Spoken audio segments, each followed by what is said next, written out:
when the cop is actually a psychopath. Officer Daniel Garrett had a 98% case closure rate. In a department where the average was 32%, Danny was a legend. Every captain wanted him. Every detective envied him. The media called him America's most effective cop.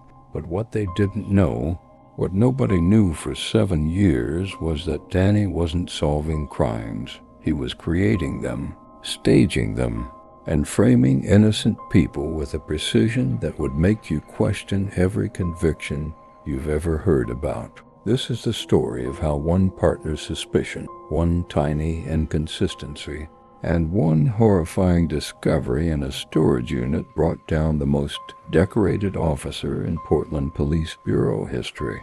And I promise you, by the time we're done here, you'll never look at a police officer's testimony the same way again, because Danny Garrett wasn't just bad at his job. He was terrifyingly good at being something else entirely. Let's start with the case that should have made everyone suspicious, but instead made Danny a hero.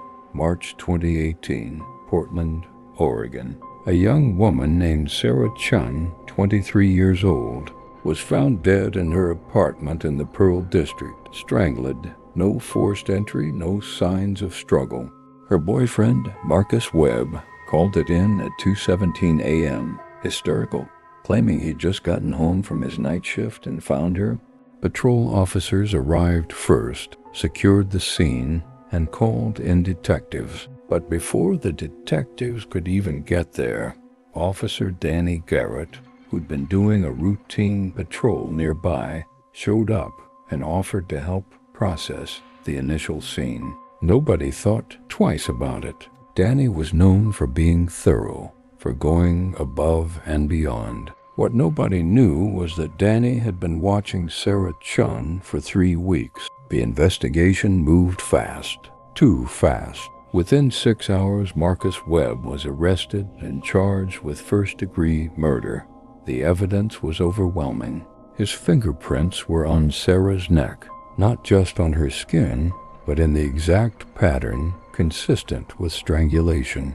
There were scratches on Marcus's arms that matched Sarah's DNA under her fingernails. His phone's GPS data showed he'd lied about being at work. He'd been at the apartment the entire night. And the final nail? A journal entry on Marcus's laptop, written just days before the murder, talking about how angry he was at Sarah for wanting to break up with him, how he couldn't let her leave, how he'd rather see her dead than with someone else. It was a prosecutor's dream case. Marcus Webb was convicted in 14 months and sentenced to life without parole. Danny Garrett testified at the trial as the first responding officer. His testimony was calm, detailed, professional. The jury loved him. The judge commended him. Sarah's family hugged him outside the courthouse. But Marcus Webb didn't kill Sarah Chun. Danny Garrett did. And here's how he got away with it. Danny had been stalking Sarah for weeks after seeing her at a coffee shop.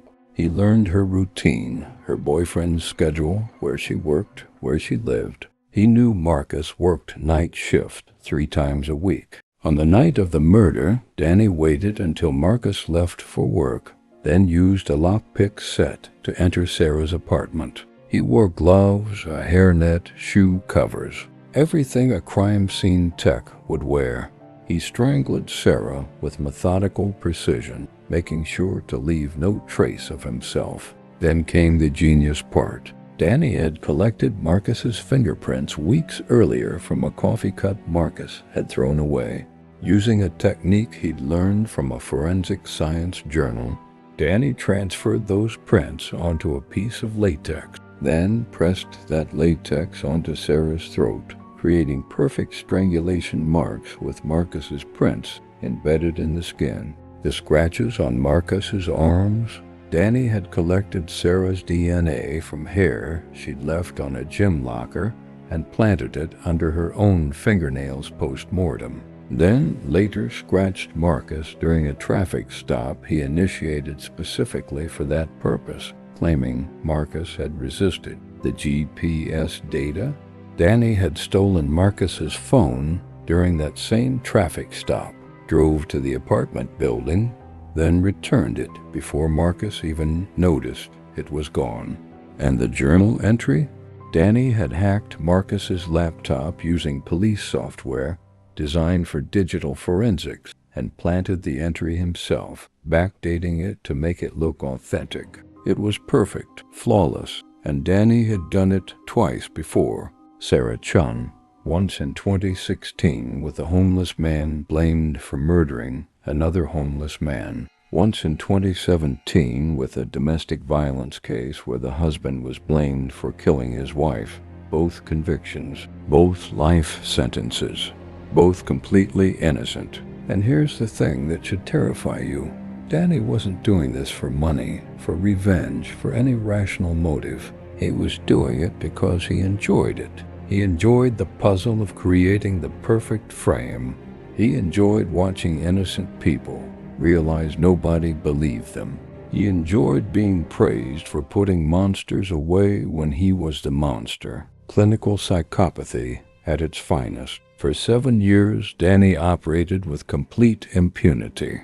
But every psychopath makes mistakes eventually. And Danny's mistake was underestimating his new partner, Officer Rachel Torres. Rachel transferred to Danny's precinct in January 2019. Fresh off a commendation for bravery in a hostage situation, she was assigned to ride with Danny, learn from the legend, absorb his techniques. And at first, Rachel was impressed. Danny was smooth, professional, incredibly good at his job. But Rachel was also observant, and she started noticing things that didn't quite add up. Small things, tiny inconsistencies that most people would overlook. Like how Danny always seemed to be first on scene for major cases, even when he was supposedly patrolling miles away. Or how evidence always appeared just a little too conveniently. Or how Danny's reports were almost too perfect, too detailed, like he knew exactly what had happened before investigating. The breaking point came in June 2019, a case involving a suspected arson that killed a family of 4. The fire marshal determined it was deliberately set. Within 48 hours, Danny had identified a suspect, a neighbor named Thomas Briggs who'd had a property dispute with the victims. Danny found accelerant residue on Thomas's shoes, found receipts for gasoline purchased the day before the fire, found search history on Thomas's computer about how to commit arson. It was another open and shut case. Thomas was arrested, but Rachel had been with Danny the entire investigation, and she noticed something nobody else did. When they'd gone to interview Thomas Briggs, before they'd even questioned him, before they'd searched his property, Danny had gone to use the bathroom. He was gone for maybe 4 minutes, and when he came back, he seemed satisfied, relaxed, like he'd accomplished something. Rachel couldn't shake the feeling, so she did something risky. She started investigating her partner. She went back through Danny's old cases, reading every report, every testimony, looking for patterns. And the patterns were there if you knew what to look for. Danny was always first on scene. Evidence always materialized within hours. Suspects always had perfect motive and perfect evidence against them. Conviction rate 98%. But here's what really caught Rachel's attention. In every single case Danny had worked as primary, the defendant claimed they were innocent. Not the usual criminal denial. Genuine, desperate, confused innocence. They didn't understand how the evidence existed because they knew they hadn't done it. Rachel had been a cop for 8 years. She knew the difference between a liar and someone telling the truth. These people were telling the truth. Rachel faced an impossible choice. Accuse a decorated officer, a beloved hero, based on nothing but gut instinct and circumstantial observations? Risk her career, her reputation, maybe even her safety? Or ignore it and let innocent people rot in prison While a psychopath continued operating with a badge and a gun, she chose truth. But she was smart about it. She didn't go to her sergeant. She didn't go to internal affairs. Not yet. She needed proof. Real, undeniable proof. So she did something incredibly dangerous. She started watching Danny the same way he'd watched his victims. She tracked his movements off duty, followed him without him knowing. And in August 2019, her surveillance paid off in the most horrifying way possible. Danny drove to a storage facility in Gresham, a suburb east of Portland. He went there every Wednesday night at 11 p.m., like clockwork. Rachel watched from a distance as Danny used a key code to enter the facility, then disappeared inside Unit 217 for approximately 45 minutes. The first week Rachel just observed. The second week she watched again.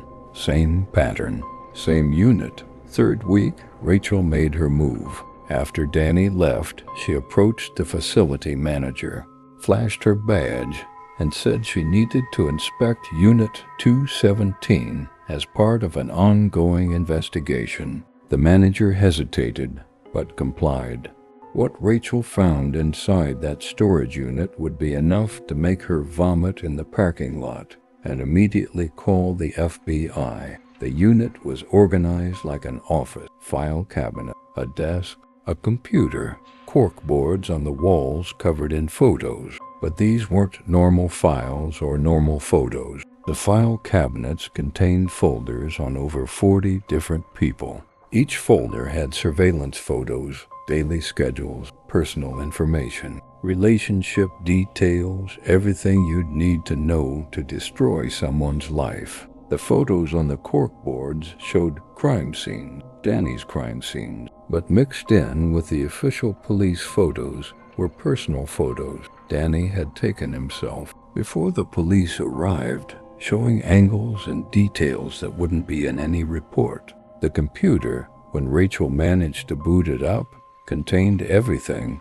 digital forensics tools, tutorials on evidence fabrication, templates for planting digital evidence, and most damning, detailed journals where Danny described each frame-up, each murder, each innocent person he'd destroyed, written in clinical, emotionless prose, like he was documenting scientific experiment. Rachel photographed everything with her phone, hands shaking, knowing she was looking at evidence of at least 15 major felonies, including 7 murders. Danny had committed himself and blamed on others. Then she heard something that made her blood freeze. Footsteps outside the unit. Danny had come back. Rachel had maybe 10 seconds before he opened that door and found her inside his torture chamber of a storage unit. She made a split-second decision. Instead of trying to run, she pulled her service weapon, positioned herself behind the door,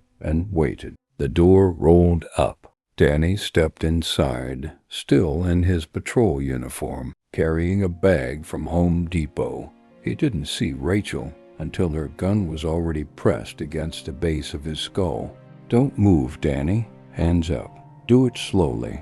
Danny froze. Then, to Rachel's horror, he started laughing. Not nervous laughter, genuine amusement. He raised his hands slowly, still chuckling, and said, "I knew it would be you, Torres. I've been watching you watching me for 6 weeks now. You think you're clever, but you're predictable. Every cop is predictable." Rachel's hand was steady despite her racing heart. "You're under arrest for murder, evidence tampering, and about 50 other charges I'll think of later. Turn around slowly."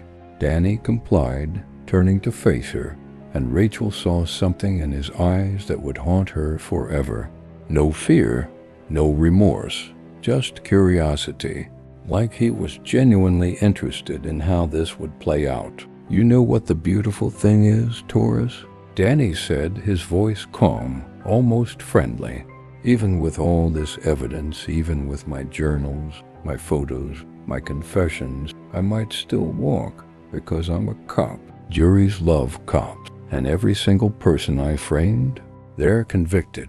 Their appeals are exhausted. The cases are closed. To reopen them, to admit I framed them, means admitting the entire Portland Police Bureau failed. Means admitting the justice system failed. Nobody wants to open that can of worms. Rachel didn't lower her weapon. You're insane. Danny smiled. No, Taurus, I'm practical. I'm efficient. You know how many actual criminals get away with murder in this city? Thousands. The real conviction rate is pathetic. But my conviction rate? 98%.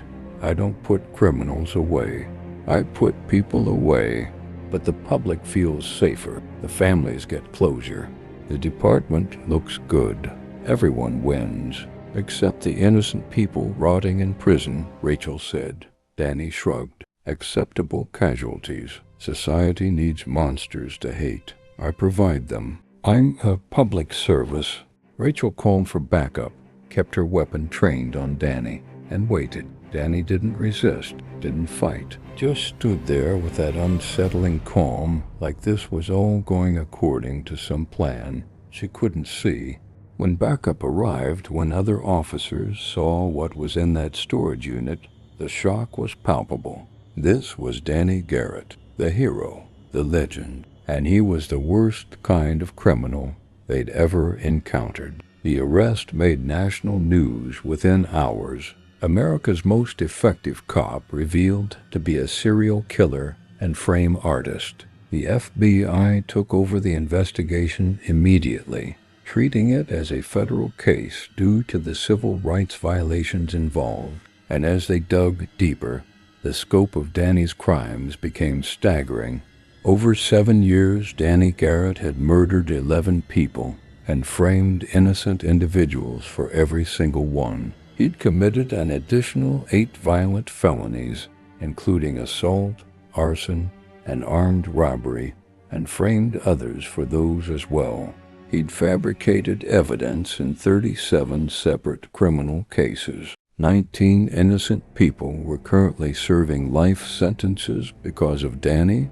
Another 12 were serving sentences ranging from 10 to 40 years. The exoneration process would take years. Some of those wrongly convicted had already died in prison. The psychological evaluation painted a chilling picture. Danny Garrett met every clinical criterion for psychopathy: zero empathy, grandiose self-image, pathological lying, parasitic lifestyle living off the trust society placed in police officers, need for stimulation, which he satisfied through the thrill of committing perfect crime, lack of remorse or guilt, shallow emotional affect. The psychiatrists concluded that Danny viewed other people as objects, as game pieces to be manipulated for his entertainment. The framing wasn't about hatred or anger. It was about intellectual satisfaction. The same way someone might feel solving a difficult puzzle. He enjoyed the challenge of creating undetectable crime, and he especially enjoyed the power of being praised for destroying lives. The trial was a media circus. Danny pleaded not guilty, defended himself against his lawyer's advice, and used the trial as a platform to detail exactly how he'd committed each crime. He spoke about his methods with professorial pride, explaining the techniques like he was teaching a forensics class. The prosecution played portions of his journals recorded in his own voice, where he discussed his victims with clinical detachment. Victim 17, Sarah Chum, was chosen because she had a boyfriend with a documented anger problem, making the frame statistically more likely to succeed. Victim 21, James Morrison, was chosen because he was homeless and the police investigation would be minimal, allowing for simpler evidence fabrication. The jury deliberated for less than 3 hours, guilty on all counts. The judge gave him 11 consecutive life sentences plus 467 years, ensuring Danny would never breathe free air again. But here's where the story gets even darker. During the sentencing, Danny was given a chance to make a statement, and what he said sent chills through everyone in that courtroom. "Your Honor, members of the jury, I want you to understand something. I'm not unique. I'm not special. I'm just the one who got caught. There are others like me in police departments across this country, wearing badges, carrying guns, ruining lives for sport. The difference is they're smarter than I was. They don't keep journals, they don't have storage units, but they're out there. And you'll never catch them because you don't want to believe they exist. You need to believe cops are heroes. You need that narrative. So when I tell you there are more like me, you'll dismiss it as the ravings of a convicted psychopath. But deep down, you know I'm right. You know the system failed, and you know it will fail again." The aftermath of Danny's case sent shockwaves through American law enforcement. The Garrett protocols were established, requiring mandatory psychological evaluations for all officers annually, peer review of high closure rate cases, and independent oversight of evidence collection. Portland Police Bureau underwent a complete internal investigation. 3 supervisors were fired for failing to notice the patterns. The department's conviction rate dropped by 18% in the first year after Danny's arrest, as prosecutors became more cautious about cases that seemed too perfect. As for the wrongly convicted, the exoneration process was brutal. Because Danny had been so meticulous in his frame jobs, proving innocence required exhaustive investigation. The Innocence Project took on multiple cases. DNA evidence was retested. Digital forensics experts examined the planted evidence. Slowly, painfully, the truth emerged. Marcus Webb, convicted of murdering Sarah Chun, was exonerated in 2020 after serving 3 years. He sued the city for $40 million and settled for 12. He still has nightmares about being arrested for a murder he didn't commit, about nobody believing him, about knowing the real killer was the cop who'd arrested him. Thomas Briggs, nearly convicted of the arson murders, was released before trial once Danny's arrest became public. The fire was actually electrical, not arson. Danny had planted all the evidence. Thomas lost his job, his home, and his reputation during the months he spent in jail awaiting trial. 7 other wrongly convicted individuals were exonerated between 2020 and 2022. 2 had died in prison before their names could be cleared. The families received formal apologies and financial settlements, but no amount of money brings back lost years or restores destroyed lives. And here's the truly horrifying part. Danny was right about one thing. The investigation revealed that he'd learned some of his techniques from other officers. Not that they were committing crimes, but that evidence fabrication shortcuts were informally taught in some department. Plant a little evidence here to secure a conviction on a guy you know is guilty, but can't prove it. Fudge a report there to make probable cause clearer. The culture that allowed Danny to operate wasn't unique to Portland. It was systemic. Rachel Torres became a detective and now works in internal affairs, specifically investigating potential officer misconduct. She's adamant that Danny Garrett isn't an isolated case. She's found 3 other officers in the Pacific Northwest with suspiciously perfect conviction rates and is currently building cases against them. It's a lonely job. Other cops don't trust her. But Rachel believes that exposing bad officers is the only way to restore public trust in good ones. She gives talks at police academies about recognizing psychopathic behavior in colleagues, about understanding that the badge doesn't make someone a hero. The actions do. And sometimes the badge is just a disguise worn by monsters. So where does this leave us? Danny Garrett is currently incarcerated at Oregon State Penitentiary in Salem. serving his life sentences and administrative segregation for his own protection. Other inmates, including those he helped put away, have put a price on his head. Danny spends 23 hours a day in his cell, with 1 hour for recreation. He's tried to write a book about his crime, but no publisher will touch it. He receives letters from true crime obsessive and criminal psychology students. He responds to some of them, always maintaining his intellectual superiority, always insisting he was providing a public service. The scary thing? He genuinely believes it. In his mind, he's not a villain. He's a misunderstood innovator who saw a flaw in the justice system and exploited it for the greater good. The fact that innocent people suffered is irrelevant to him. They were simply the cost of maintaining societal order. The questions this case raises are deeply uncomfortable. How many other Danny Garretts are out there? How many innocent people are in prison right now because a psychopath with a badge decided to frame them? How do we trust a system that allowed someone like Danny to operate for 7 years without detection? The answer is we have to trust but verify. We have to support good cops while holding bad ones accountable.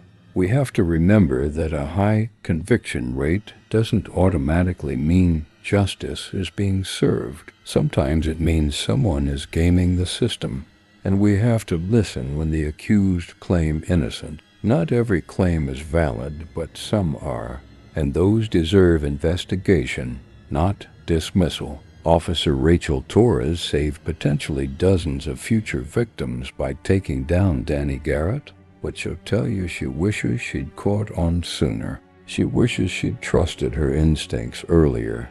She thinks about the people who went to prison because she didn't act fast enough. That guilt drives her now, makes her relentless in pursuing corrupt officers. She knows Danny was right about one thing: there are more like him, and someone has to find them before they destroy more lives. What would you do if you suspected your partner, your colleague, your friend was committing crimes while wearing a badge? Would you risk everything to expose them?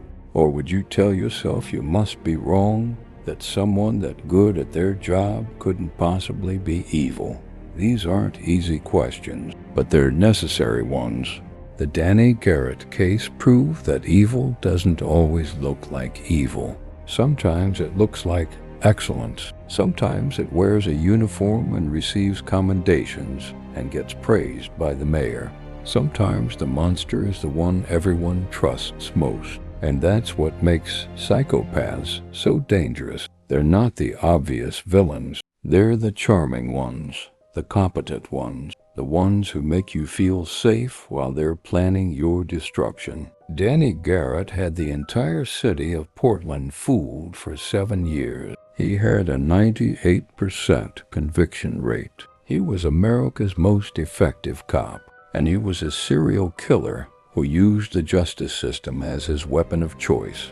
Remember that the next time you see a cop with a perfect record, ask yourself, are they that good, or are they just that careful? The families of Danny's victims, both the people he murdered and the people he framed, still struggle with what happened. Some have formed support groups. Others have become advocates for criminal justice reform. Sarah Chun's parents started a foundation that provides legal support for wrongly convicted individuals. Marcus Webb travels the country speaking about his experience, warning people about trusting the system blindly. The wounds Danny inflicted go deep, and they'll take generations to heal if they ever do. But here's what we can take from this nightmare. One officer with integrity, Rachel Torres, was enough to bring down a monster. One person who refused to ignore her instincts. One cop who remembered that the badge means protecting people, not destroying them. Rachel proved that the good ones exist, and they're willing to fight the bad ones even when it costs them everything. Danny Garrett will die in prison, that's certain, but his legacy will live on in the reforms his case triggered. in the innocent people who were finally freed, and in the warning his story provides. Not all cops are heroes. Most are, but not all.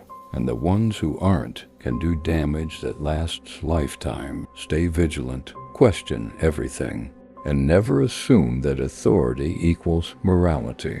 Because sometimes the psychopath is the one with the badge. Sometimes the criminal is the one you trusted to catch criminals. And sometimes justice means taking down the people who swore to uphold it. Until next time, stay safe out there. Trust a good cop, expose the bad one, and remember, a perfect conviction record isn't always something to celebrate. Sometimes it's something to investigate.